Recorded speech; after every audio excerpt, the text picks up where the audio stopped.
ये प्रवचन सार परमागम है। हमारे महान आचार्य 2000 वर्ष पूर्व जिनका इस भारत भूमि में अवतरण हुआ और जो 8 दिन के लिए विदेह भी पधारे और विदेह में भगवान सीमंदर परमात्मा जो इस पंचकल्याणक महोत्सव में विराजमान किए जा रहे हैं और मूल नायक हैं, वहाँ भगवान कुंद कुंद ने निराहार रहकर सीमंदर परमात्मा की वाणी सुनी और वहाँ से प्रेरणा लेकर भारतवर्ष में आकर इन 5 परमागम की रचना की। उस समय षटखंडागम भी लिखे जा रहे थे और उसी के आसपास इन 5 परमागम की रचना हो रही थी। ये हमारा महान सौभाग्य है। हमारा ही नहीं, कुंद कुंद के पश्चात होने वाले मुनि राजों का भी महाभाग्य है कि आचार्य कुंद कुंद को विदेह से लौटने के बाद कर्णानुयोग लिखने का भाव नहीं हुआ, चरणानुयोग लिखने का भाव नहीं हुआ, प्रथमानुयोग लिखने का भाव नहीं हुआ, लेकिन उनको लगा कि मोक्ष का मूल तो द्रव्यानुयोग है और अब भगवान महावीर और उनके पीछे होने वाले समर्थ आचार्य भी अंग और पूर्वों के ज्ञाता वे भी नहीं रह गए हैं, इसलिए द्रव्यानुयोग की ही रचना करना चाहिए, ऐसा विकल्प उनको आया और उस विकल्प ने 5 परमागम को साकार कर दिया। दूसरा महाभाग्य हमारा यह है कि 2000 वर्ष में अनेक आगम, अनेक शास्त्र नष्ट कर दिए गए हैं या लुप्त भी हो गए हैं, लेकिन 5 परमागम अविकल रूप से हमारे हाथ में आज भी विद्यमान हैं, आज भी आ रहे हैं और उनसे हम हमारे अंतर्मन को, हमारे अंतरात्मा को पवित्र करके अपना मोक्ष मार्ग प्रशस्त कर रहे हैं। तीसरा महाभाग्य यह है कि ये 5 परमागम तो इस निकृष्ट युग में विद्यमान थे ही, लेकिन इनको और इनके मर्म को समझने वाले विरल पुरुष थे। उन विरल पुरुषों में आज से 50 वर्ष पूर्व सोनगढ़ में, स्वर्णपुरी में हमारे पूज्य गुरुदेव श्री कान्जी स्वामी दूसरे संप्रदाय से दीक्षित होकर दिगंबर संप्रदाय में दीक्षित हुए और उन्होंने इनका मर्म खोला। मर्म भी ऐसा खोला कि जो हमारी हथेली पर रख दिया। ऐसा मर्म उन्होंने इन 5 परमागम का खोला। ये सबसे बड़ा महाभाग्य है। अगर आज गुरुदेव नहीं होते तो समय सार हमारे हाथ में नहीं होता। इसलिए हमें जितनी कुछ लौकिक संपत्ति, लौकिक उपलब्धियां हुई हैं, मिली हैं, उन सबसे बड़ी उपलब्धि यह है कि समय सार जैसे ये 5 परमागम हमें उपलब्ध हो गए। यह हमारी सबसे बड़ी संपत्ति है, क्योंकि भव का विनाश केवल इन्हीं के द्वारा हो सकता है यदि हमारा पुरुषार्थ जागृत हो। ये प्रवचन सार है परमागम, जिसका सीधा अर्थ है कि प्रवचन माने भगवान की वाणी, भगवान तीर्थंकर अनंत परमात्मा की वाणी, उसको प्रवचन कहते हैं।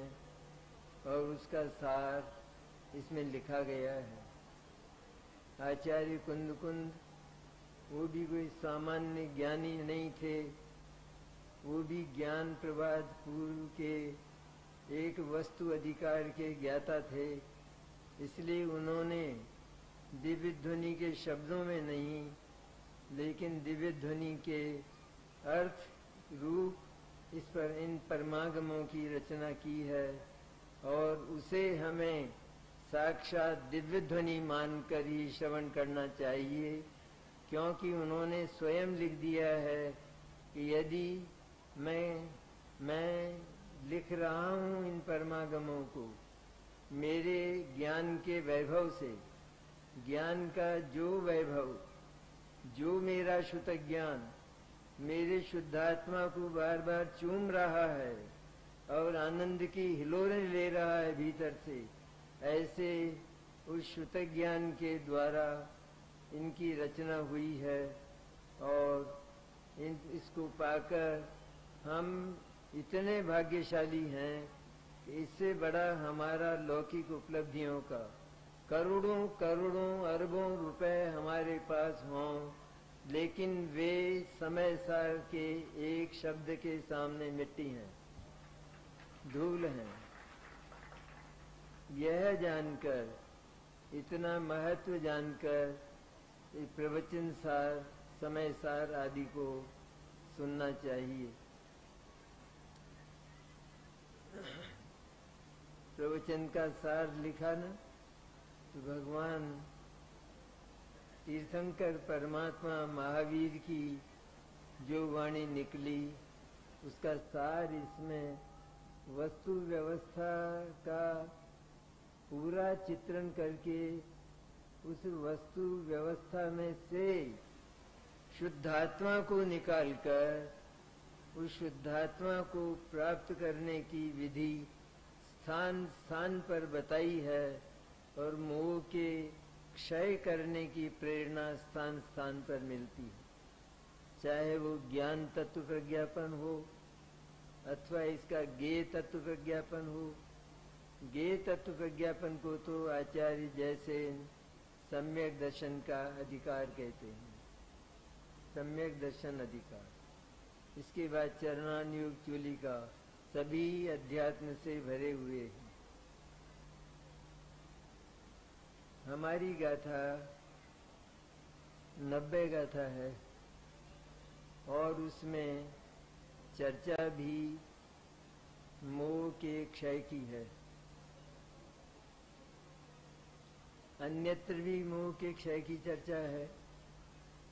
इसके पहले जो 80वीं गाथा है, उस 80वीं गाथा में भी मोह के क्षय की ही चर्चा है, सारी की सारी। और वहीं से यह प्रकरण उनसे संबद्ध होता हुआ यहाँ तक आया है। समय सार की छठी गाथा, 15वीं गाथा, सभी गाथाओं में मोह के क्षय का विधान बताया गया है, क्योंकि मोह इस जगत का सबसे कठिन और सबसे दुर्जय, जिसको बड़ी मुश्किल से जीता जाता है, ऐसा मोह माने पर द्रव्यों के प्रति, पर भावों के प्रति, अपनी और जगत की पर्यायों के प्रति हमारा जो ममत्व है, उसको मोह कहते हैं। उस मोह का विनाश तब तक नहीं होता जब तक हम अपने भीतर, इस शरीर के भीतर विद्यमान जो हमारा शुद्धात्मा है, शुद्ध चैतन्य है, अनादि से है न वो, तो अगर वह शुद्धात्मा, अगर वह शुद्ध चैतन्य अनादि से न होता तो हम आज कैसे होते? हम आज कहाँ होते? हम भी नहीं होते। लेकिन वो शुद्धात्मा तो अडिग, अजर, अमर, अक्षय, अनंत निधानों वाला सदा से ही हमारे साथ रहा है। हमारी पर्यायों ने अनंत बार उसका साथ छोड़ा, लेकिन उसने एक भी बार किसी पर्याय का साथ नहीं छोड़ा। वो हर पर्याय के साथ रहा, सदा वही का वही, ज्यों का त्यों विद्यमान रहा है और रहेगा, और वर्तमान में विद्यमान है। अगर आज इस सभा में भी हम थोड़े से पंचकल्याण महोत्सव के कार्यक्रम से चुप होकर, मौन रहकर अपने शुद्ध ज्ञान को उस शुद्धात्मा के निकट ले जाएं, तो हमारा पंचकल्याण महोत्सव सफल हो जाएगा। पंचकल्याण महोत्सव भी सचमुच मोह के क्षय के लिए ही होता है।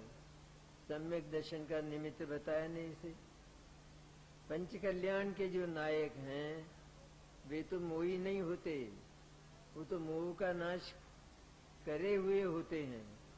भगवान नेमिनाथ जो गर्भ में आएंगे तो वो तो पहले से ही मोह का क्षय कर चुके हैं, लेकिन राग द्वेष के रूप में जो मोह बाकी है उसका क्षय करके वे निर्वाण प्राप्त करेंगे। क्योंकि मोह का एक अंश भी महान कटुक जहर के समान है, विष के समान है। इसलिए हम तो अभी दर्शन मोह से, अर्थात वो जो सबसे कठिन, सबसे विषैला, सबसे अधिक कष्टों को उत्पन्न करने वाला ऐसा जो ममत्व नाम का जो दोष है, ममत्व नाम का जो अपराध है, वो अपराध यदि इस पंचकल्याण महोत्सव में क्षीण हो जाता है तो हमारा पूरा जीवन धन्य हो जाता है और सफल हो जाता है। हम ये चिंता न करें कि पंचकल्याण में कौन सा दृश्य चल रहा है, लेकिन हमारी चिंता यदि यह हो चली है कि हम तो केवल उस शुद्धात्मा में ममत्व स्थापित करके अपने आत्मा में, अपने द्रव्य में, अपनी चीज में, अपने घर में, अपने मखमली बिछौनों पर जो सुहावनी छटाएं हैं, उनमें अगर हम अपने शुद्ध ज्ञान को ले जाकर हम अपने सत्ता में यदि अपनत्व और ममत्व स्थापित कर लेते हैं तो हमने सारा पंचकल्याण देख लिया, सब कुछ देख लिया, और हम भी भगवान नेमिनाथ के साथ उस निर्वाण के अधिकारी बन गए। इसलिए मोह का क्षय वह सबसे दुर्जय, बहुत कठिन वस्तु कही जाती है, लेकिन वास्तव में बहुत सरल है। सरल इसलिए कि अपनी वस्तु को अपना मानकर, उस अपनी वस्तु को अंगीकार करना और उससे अतिरिक्त जितना कुछ उससे अनमेल, उससे न मिलने वाला, उस स्वरूप से बिल्कुल विरुद्ध भाव वाला जितना भी हमारा पर्याय समुदाय और ये सारा जगत है, ये सब उससे भिन्न और विरुद्ध है। उससे मुंह मोड़कर यदि हम अपने पास जो शुद्ध ज्ञान है, जितना है उतना काफी है, बहुत है, ज्ञान हमारे पास बहुत है। छल कपट करना हम जानते हैं। छल कपट साधारण ज्ञान से नहीं होता। छल कपट के लिए भी बड़ा तीखा ज्ञान चाहिए। तो यदि छल कपट हम कर सकते हैं तो वास्तव में उस ज्ञान के द्वारा यह वस्तु मेरी है, यह कलम मेरी है और यह कलम दूसरे की है, इतना जानने और इतना मानने में कहाँ दुर्लभता है। इसलिए सत्य सरल होता है। असत्य में हमें अनेक झूठे विकल्प ढूंढने पड़ते हैं। तो उसको छोड़कर केवल अपनी ममता को हम सर्वत्र सब जगह से हटाकर, क्योंकि विश्व में कोई हमारा नहीं है, जगत तो हमारा नहीं, लेकिन हमारा जितना क्षण भंगुर पर्याय समुदाय है, मोह राग द्वेष से लेकर आगे होने वाली सिद्ध दशा तक, ये जितना कुछ पर्याय समुदाय है वो सारा का सारा वो हमारे शुद्धात्मा से, अक्षय शुद्धात्मा से, अजर और अमर शुद्धात्मा से, धनवान शुद्धात्मा से, वैभवशाली शुद्धात्मा से, उस शुद्धात्मा से बेमेल होने के कारण वे उपलब्ध होने लायक नहीं है, उन्हें हम प्राप्त नहीं कर सकते। जगत की वस्तु सदा ही हमसे भिन्न रही है, भिन्न ही रहेगी। इसलिए जगत की वस्तु को तो हमने आज तक प्राप्त किया ही नहीं। संयोग कहा जाता है लेकिन प्राप्ति नहीं है, प्राप्त किया ही नहीं। उसकी 5 इंद्रियों के विषयों में से विषय का एक अंश भी हमने प्राप्त नहीं किया, तो वो तो प्राप्त नहीं किए। लेकिन ये जो प्रति समय चलने वाली क्षणभंगुर पर्याय हैं, सिद्ध दशा और केवल ज्ञान तक, मोह राग द्वेष से लेकर वे पर्याय भी उस शुद्धात्म तत्व से, उस अडिग और अमर अक्षय, उस शुद्ध अविनश्वर शुद्धात्म तत्व से अनूठे, मैंने जगत की सारी सुंदरता उसमें भरी है, जगत का सारा माधुर्य, सारी मिठास, एक ऐसा अद्भुत स्वाद उसके भीतर भरा है, क्योंकि अनंत गुण है ना। तो अनंत गुणों को मिलाकर जो स्वाद होता है वो अतीन्द्रिय आनंद कहलाता है।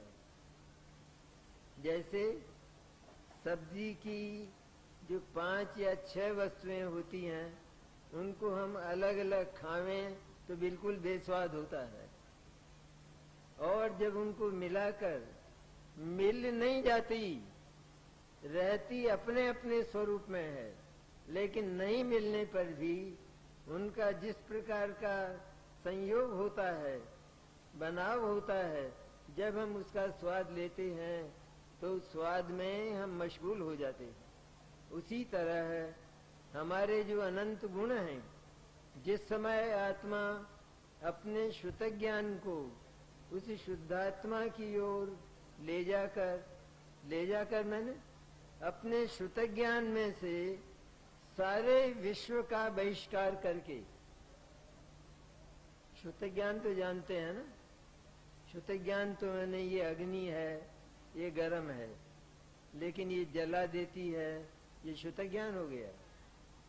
अग्नि गर्म है, ये मति ज्ञान हुआ। ये जला देती है और बहुत कष्ट होता है, ये शुद्ध ज्ञान हो गया। तो ऐसा जो शुद्ध ज्ञान तीखा तीक्ष्ण हमारे पास है, उसमें से सारे विश्व का बहिष्कार करके सारे विश्व को उसमें से निकालकर उसको विविक्त करके, उसको खाली करके और सारे पर्याय समुदाय से खाली करके, हमारा जितना पर्याय समुदाय है वो रहे, वो रहेगा, वो चलता भी रहेगा, वो कहीं जाने वाला नहीं है। लेकिन वह क्षणभंगुर पर्याय समुदाय ममत्व का हमारा ही होते हुए भी, हमारी आत्मा का, हमारे आत्म पदार्थ का अवयव होते हुए भी वह वास्तव में हमें मुक्ति का साधन बनने वाला नहीं है, क्योंकि वो क्षणभंगुर है। जो क्षणभंगुर पर्याय के साथ ममत्व है, तो उस ममत्व में यह मैं हूं, अर्थात प्रति समय चलने वाली मोह राग द्वेष की पर्याय जो अनादिकाल से चली आई, उस मोह राग द्वेष की पर्याय में ये मोही रागी द्वेषी मैं ही हूं, ऐसा जिसने माना, जिसने माना मैंने, जिसने अपने संपूर्ण द्रव्य को, अपने संपूर्ण आत्मा को, अपने संपूर्ण शुद्धात्मा को और अपने अनंत गुणों को, इन सबको जिसने उस मोह राग द्वेष में संकीर्ण करके, शामिल करके ये मान लिया कि मैं तो वर्तमान में तो मोही हूं और इसके बाद मैं त्याग और तपस्या करूंगा, तब करूंगा और इस प्रकार के शुभ कर्म करके, कर्मों का नाश करके मोक्ष चला जाऊंगा, ऐसा मानने वाला जो मूर्ख, ऐसा मानने वाला जो मिथ्या दृष्टि है, उसे अनंत काल में भी मुक्ति होने वाली नहीं है। क्योंकि क्षणभंगुर के साथ ममत्व करने में हर समय, प्रति समय मृत्यु का अनुभव होता है, क्योंकि उसने ये माना कि ये मैं रागी हूं। आया है ग्रंथ में, आगम में आया है, ये मैं ही रागी हूं, ऐसा जिसने माना तो मैं ही रागी हूं, अर्थात संपूर्ण आत्म पदार्थ को जिसने रागी माना, तो वो राग की जो पर्याय है उसका जीवन तो केवल एक समय का है, तो वो क्षणभंगुर होने के कारण वह नष्ट हो जाती है। और चूंकि उसने अपने आप को रागी मान लिया है, इसलिए उस क्षणभंगुर पर्याय के साथ अपने नाश का अनुभव करता हुआ वो प्रति समय अनंत कष्ट पाता है। ये कष्ट का निदान केवल जैन दर्शन में है। अन्यत्र तो मोह को अच्छा बताया गया है, अन्यत्र तो मोह की प्रशंसा की गई है। सारे जगत के साथ मैत्री करो, सारे जगत का कल्याण करो, सारा जगत हमारा ही है, सारा जगत हमारा भाई है, इत्यादि इत्यादि। ये जो लौकिक बातें हैं, इनको सत्य मानकर हम चला करते हैं। जैन दर्शन तो कहता है अणु अणु न्यारा न्यारा है, इसलिए हमारा शुद्धात्मा भी, हमारा आत्मा भी बिल्कुल न्यारा है। तो हमारी पर्याय ने जो पर्याय के साथ और परद्रव्य के साथ जो ममत्व किया, उस ममत्व के फल स्वरूप उस पर्याय के नाश में हमारा नाश अनुभव करते हुए हम एक क्षण के लिए भी निराकुल नहीं हो पाते।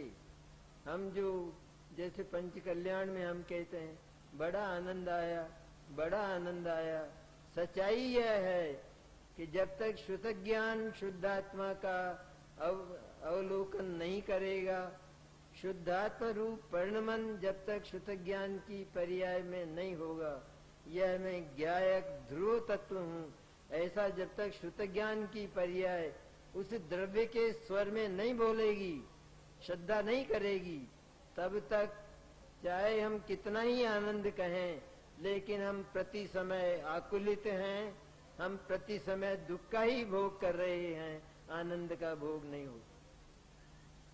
इसलिए पंच कल्याण का यदि आनंद लेना है तो यह जो मोह के क्षय का हेतु है, उसी का हमें सबसे पहले क्षय करना चाहिए। हमारे पास समय की शिकायत रहती है, लेकिन समय हमारे पास बहुत है। जो लोक के कार्य हैं उनमें एक कार्य करते हुए हम दूसरा कार्य नहीं कर सकते, लेकिन यह शुद्धात्मा का चिंतन और शुद्धात्मा का अनुभव हम 24 घंटे में जितने क्रियाकलाप करते हैं, उन क्रियाकलापों के समय यदि हम उस शुद्धात्मा का स्मरण करें तो शुद्धात्मा का स्मरण हो जाता है। किसी भी अवस्था में हो जाता है, कैसी ही मैली कुचैली अवस्था हो। अरे लैट्रिन में भी हो जाता है। उसको यह नहीं मानना ये तो गंदगी की जगह, गंदगी की जगह न्यारी है। शुद्धात्मा भीतर फूले हुए सुमन के समान, फूले हुए फूल के समान सुगंधित, अत्यंत मधुर मधुरतम रस वाला भीतर पड़ा हुआ है। उसका स्वाद यदि एक बार आ जाए तो जगत के सारे विषय और सारा जगत वो मिट्टी लगता है, वो सारा जगत फीका लगता है, और जगत को के स्वरूप को जान लेने पर उस जगत की ओर झांकने का मन भी नहीं होता, पर्याय की ओर झांकने का मन भी नहीं होता। पर्याय चलती है, शुद्ध ज्ञान की पर्याय चलती है, तो शुद्ध ज्ञान स्वयं पर्याय होने पर भी वो जो शुद्ध ज्ञान है वो उस शुद्धात्मा के साथ अभेदता करता हुआ, क्योंकि आत्मा की पर्याय है ना वो, तो आत्मा के साथ अभेदता कब होगी? वैसे तो वो अलग ही पड़ा है, अलग ही गुण की पर्याय है, ज्ञान की पर्याय है, लेकिन उसको, उस शुद्ध ज्ञान को, वो जो शुद्ध ज्ञान है वह अपनी भाषा में नहीं बोलता। मैं शुद्ध ज्ञान हूँ, भाव शुद्ध ज्ञान हूँ, इस भाषा में न बोलकर मैं तो शुद्ध चैतन्य तत्व हूँ, ये भाषा उस शुद्ध ज्ञान की होती है, और उसका नाम सम्यक दर्शन और सम्यक ज्ञान है। पर्याय भले ही हो, पर्याय का मोह हमको इतना होता है कि हम ये बोलते हैं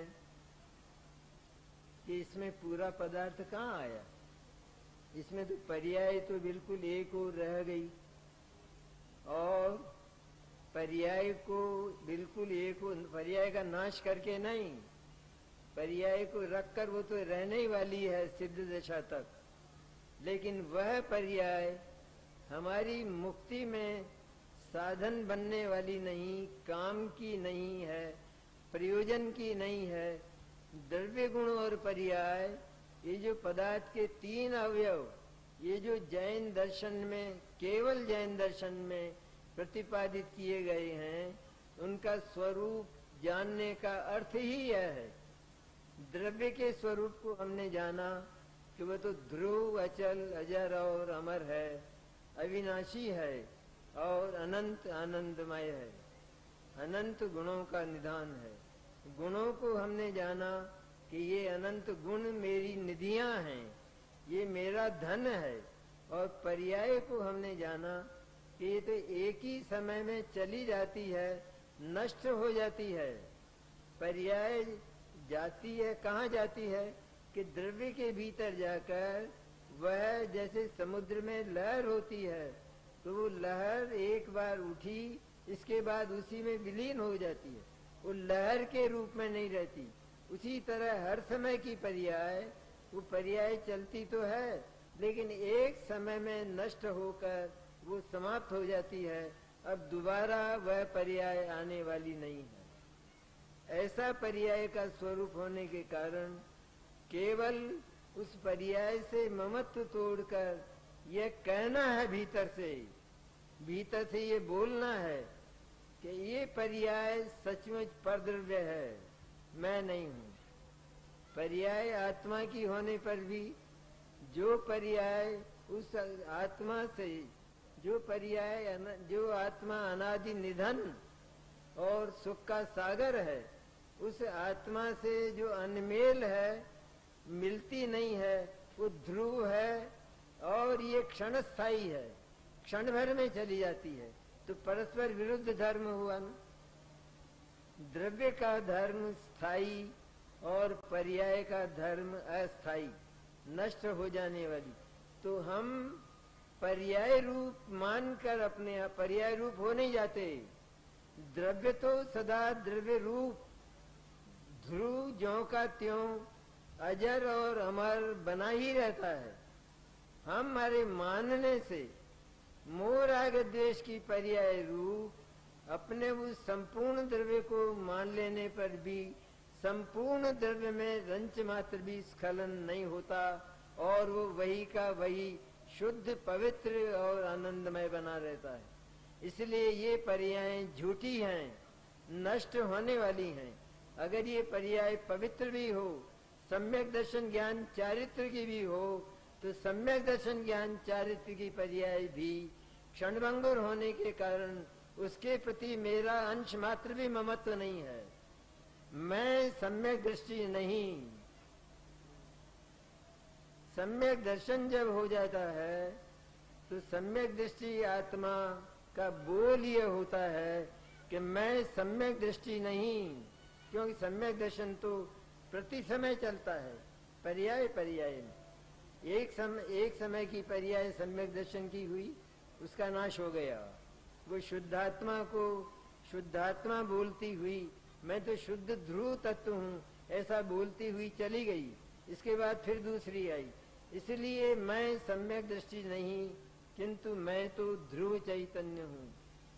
जैसे ध्रुव मानना, जिसने अपने आप को ये मान लिया कि मैं ध्रुव हूँ, अक्षय हूँ, अजर और अमर हूँ, मेरा कभी आज तक भी नरक और निगोद में गया, लेकिन मेरा शुद्धात्मा ज्यों का त्यों वही का वही बना रहा, उसमें जरा भी स्खलन नहीं हुआ। उसके जो अनंत गुण हैं, उन अनंत गुणों को लेकर वह ज्यों का त्यों स्थिर रहा, ज्यों का त्यों पड़ा रहा। इस प्रकार अनादि काल बीता और अनंत काल बीत जाएगा, अभव्य को भी अनंत काल बीत जाएगा, लेकिन शुद्धात्मा में जरा भी फर्क आने वाला नहीं है। शुद्धात्मा पर्याय में अनेक घटनाएं घटती हैं, पर्याय में अनेक निमित्त नैमित्तिक संबंध नहीं है वास्तव में, पर उसको संबंध के नाम से पुकारा जाता है। निमित्त नैमित्तिक नाम का कोई संबंध नहीं है, क्योंकि संबंध मात्र का जिनवाणी में निषेध किया गया है। लेकिन एक परिस्थिति बताने के लिए अनेक संबंधों की चर्चा आई है। उन्हें संबंध न मानकर केवल दो पदार्थों का निकट निकट होना ऐसा मानना चाहिए। इस प्रकार वो निमित्त नैमित्तिक संबंध इत्यादि पर्याय में तो अनेक प्रकार के होते हैं, लेकिन हमारा जो चैतन्य तत्व है वो अजर और अमर होने के कारण वह कभी उसमें कोई घटना नहीं घटती। वह वज्र का किला है कि जिसके भीतर रंच मात्र भी राग द्वेष की, पुण्य और पाप की, ठंडी और गर्म हवाओं का प्रवेश नहीं होता। वह एयर कंडीशन्ड बंगला है। ध्रुव तत्व शुद्धात्मा एयर कंडीशन्ड है और उसका आनंद ही उसका आनंद जगत के इन पदार्थों के संयोग से मिलने वाला जो आनंद कल्पित आनंद होता है, संयोग तो नहीं मिलते, विषय तो नहीं मिलते। विषय का तो मिलना कहा जाता है, लेकिन विषय के निमित्त से हम जिस आनंद का अपने ज्ञान के भीतर मिथ्या ज्ञान से अनुभव किया करते हैं, वह आनंद भी कल्पित आनंद अर्थात दुख है। प्रवचन सार में आया है कि वह जो लोक का सुख कहा जाता है, वह लोक का सुख नितांत दुख ही है। अरे स्वर्गों के जो सुख कहे जाते हैं, कि स्वर्गों का जो वैभव कहा जाता है, उस स्वर्गों का वैभव भी नितांत दुख है, क्योंकि स्वर्ग का जो अज्ञानी देवता है वो मरने से 6 महीने पहले विलाप करने लगता है, रोने लगता है। उसके गले में जो मणियों की माला होती है वो मणियां मुरझा जाती हैं, ये देखकर उसे पता चल जाता है कि अब 6 महीने बाद मेरी मौत होने वाली है।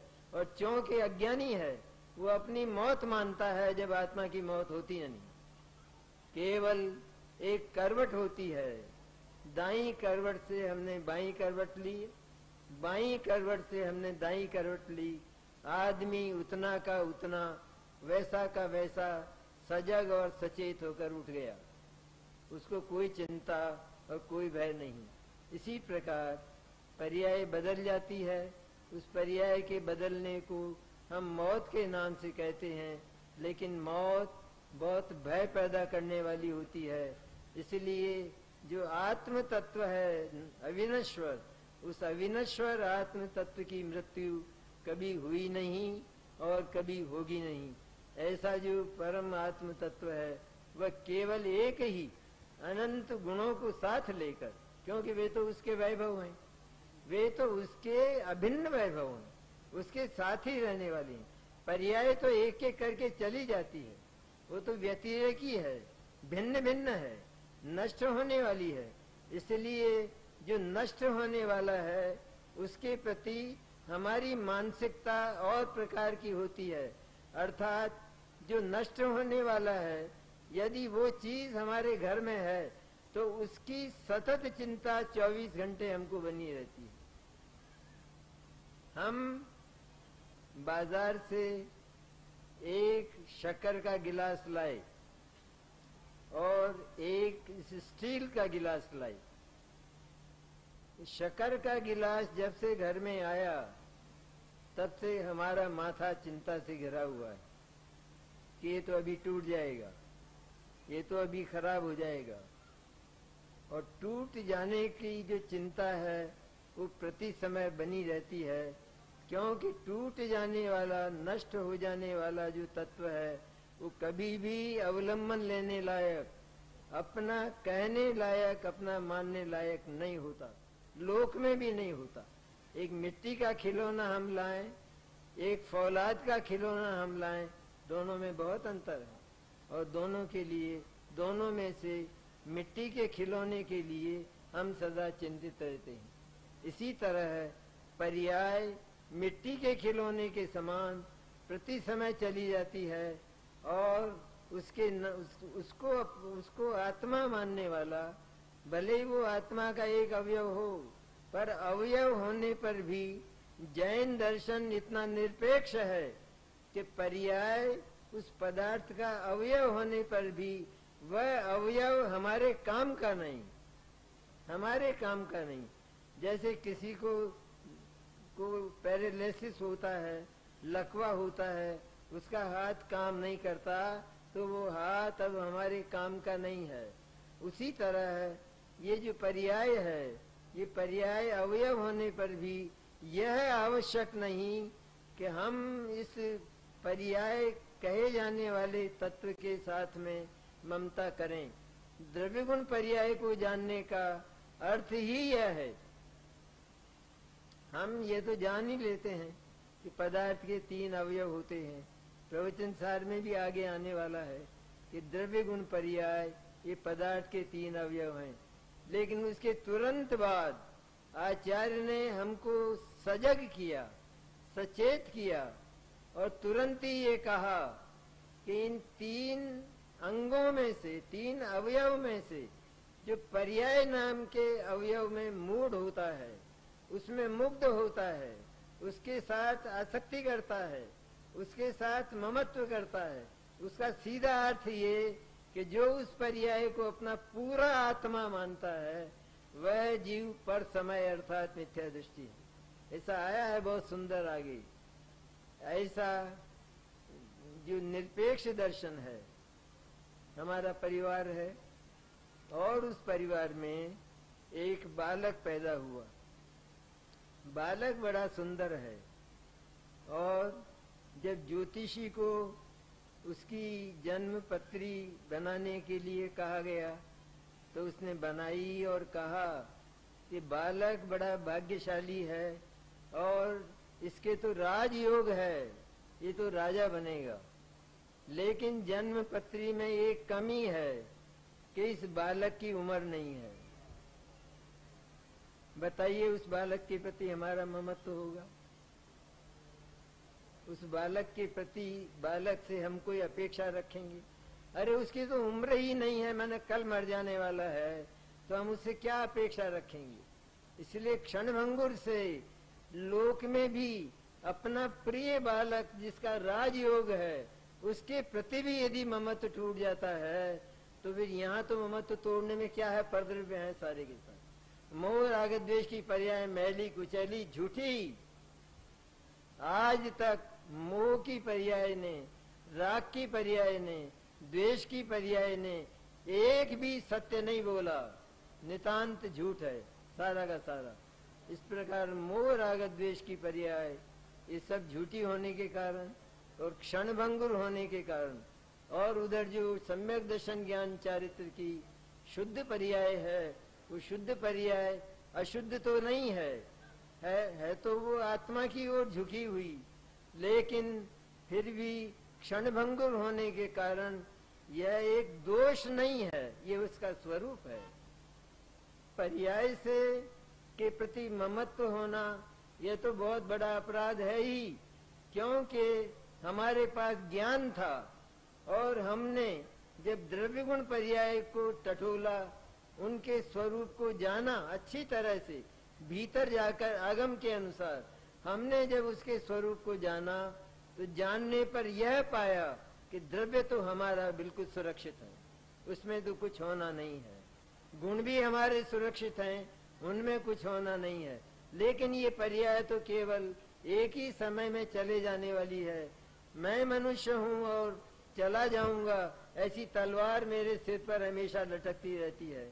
इसलिए यह जो पर्याय नाम का तत्व है, यह ममता करने लायक नहीं, ये ममत्व करने लायक नहीं है।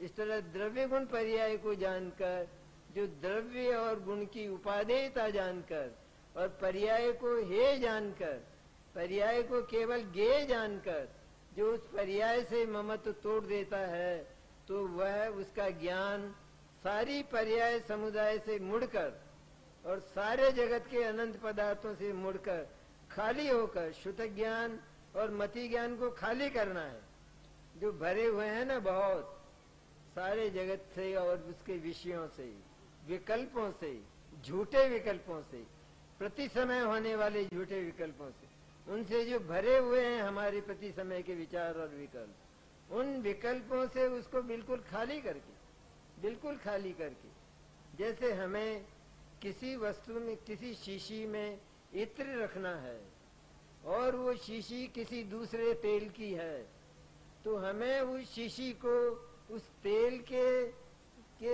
कण कण से खाली करना है, तब उसमें इत्र की प्रतिष्ठा हो सकेगी। उसी तरह हमारी पर्याय जो भरी हुई है नाना प्रकार के मिथ्या विकल्पों से, उस पर्याय को खाली करके और शुद्ध ज्ञान को खाली करके, उस शुद्ध ज्ञान में केवल वो ज्ञायक जो शुद्धात्म तत्व है उसको भर देना है, और ये बोलना है कि मैं ज्ञायक हूँ, मैं शुद्ध चैतन्य हूँ, मैं शुद्ध ज्ञान हूँ, ये नहीं बोलना। क्यों नहीं बोलना? कि अगर है तो शुद्ध ज्ञान, पर शुद्ध ज्ञान होने पर भी शुद्ध ज्ञान को इतना वर्चस्व है कि वह उस द्रव्य के साथ अभेद होकर, और अभेद होकर मैंने मिलकर नहीं, मिल नहीं जाकर, पर अभेद होकर मैंने भेद का अनुभव न करता हुआ केवल उस शुद्ध चैतन्य की भाषा बोलता है। हम भी लोक में नहीं करते। जैसे हम मनुष्य हैं और हमसे किसी ने पूछा कि आप कौन हैं, तो हम बोले कि हम जैन हैं, लेकिन इस सारे शरीर में कौन बोला? कि सारे शरीर में जीभ बोली, और तो सब चुप रहे, और जीभ बोली सारे शरीर। तो पूछने वाले ने ये कहा कि मैंने तेरे से कब पूछा था, मैंने तो इस सारे से ही पूछा था, और सारे को बोलना चाहिए। कि सारा तो नहीं बोल सकता, मैं ही बोलूंगी, मुझे ही बोलने का अधिकार है, लेकिन मैं बोलूंगी सारे पदार्थ के संबंध, सारे पदार्थ रूप होकर बोलूंगी। तब वो जीव कहती है हम तो जैन हैं, मैं जीव हूं, ऐसा नहीं बोलती। उसी तरह पर्याय का धर्म ये कि चूंकि वो पर्याय भी उस शुद्धात्मा की ही है, द्रव्य की ही है, द्रव्य की होने पर भी द्रव्य से भिन्न होने के कारण हम उससे ममत्व तोड़ देते हैं। तब ममत्व टूट जाने पर वह पर्याय द्रव्य के साथ, द्रव्य के सन्मुख होकर, द्रव्य की ओर अपना लक्ष्य करके द्रव्य को अपने भीतर लाकर नहीं, ये जानने लायक बात, ज्ञायक जो ध्रुव अविनश्वर तत्व है शुद्धात्मा, वो शुद्ध ज्ञान की सम्यक दर्शन रूप, सम्यक ज्ञान रूप पर्याय में नहीं आता, और यह पर्याय भी उस ज्ञायक में नहीं जाती। अगर वो ज्ञायक ध्रुव तत्व वो अगर इस पर्याय में आ जाए तो क्षणभंगुर होकर नष्ट हो जाएगा, और ये पर्याय अगर उसमें चली जाए, शुद्ध ज्ञान की पर्याय, तो ये ध्रुव हो जाएगी। इसलिए वस्तु व्यवस्था में कोई अंतर नहीं पड़ता, लेकिन ये उपयोग शुद्ध ज्ञान अभेद होकर यह बोलता है उस जिह्वा की तरह कि मैं तो ज्ञायक शुद्धात्म तत्व हूँ। शुद्ध ही है ना आत्मा। जो आत्मा सदा एक अकृत्रिम स्तंभ की तरह सदा से खड़ा रहा, और जिसके साथ किसी का स्पर्श नहीं हुआ, जिसके घर में किसी का प्रवेश नहीं हुआ, जिसके किले में आज तक कोई गया नहीं, जो सदा अपने सुहावने मखमली गद्दों पर निरंतर शयन करता हुआ आनंद लेता, ऐसा शुद्धात्म तत्व। आनंद ही आनंद जहाँ है वहाँ दुख का नाम निशान नहीं है। ऐसे शुद्धात्मा के भीतर ये पर्याय जाती नहीं, लेकिन नहीं जाने पर भी, क्योंकि वो तो बोलता ही नहीं है शुद्धात्मा, मैं शुद्धात्मा हूँ, अगर ये वो पदार्थ बोल जाए तो उसका नाश हो जाएगा, क्योंकि क्षणभंगुर हो जाएगा। इसलिए शुद्धात्मा नहीं बोलता, तो फिर कौन बोलता है? कहते हैं इसके साथ में, इस पदार्थ के साथ में, इस द्रव्य के साथ में ये जो पर्याय रखी गई है, ये पर्याय किसके लिए है? किसके लिए पर्याय है? एक कोई मौनी बाबा हो तो मौनी बाबा तो बोलता नहीं है, तो ये तो मौनी बाबा है, ये जो शुद्धात्मा है। तो ये मौनी बाबा तो कभी बोलता ही नहीं, और ये तो अनहोना है, इसमें कभी कोई घटना घटती नहीं। ये तो सदा ही आनंद में झूलता रहता है, सदा ही आनंद की खुशबू लेता रहता है। ऐसा जो शुद्धात्म तत्व है, उस शुद्धात्म तत्व के साथ ये जो पर्याय है, ये पर्याय किस लिए है? कि उस मौनी बाबा के साथ रहने वाले उस व्यक्ति की तरह है, जो उस मौनी बाबा का यशोगान करता है और बताता है कि ये मौनी बाबा हैं, ये बोलते नहीं हैं। इसी तरह पर्याय भी इसीलिए, ये पर्याय का धर्म है कि वो अपना नाम बताए, वो अपना स्वरूप बताए, ये पर्याय का धर्म है। वरना पर्याय किस लिए है? उसका काम ही क्या है पर्याय का?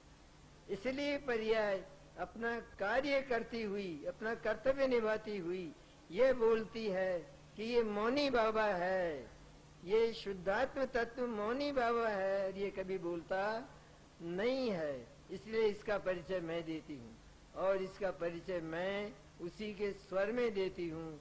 उसका नाम सम्यक दर्शन और सम्यक ज्ञान है। ये आज की बात हुई।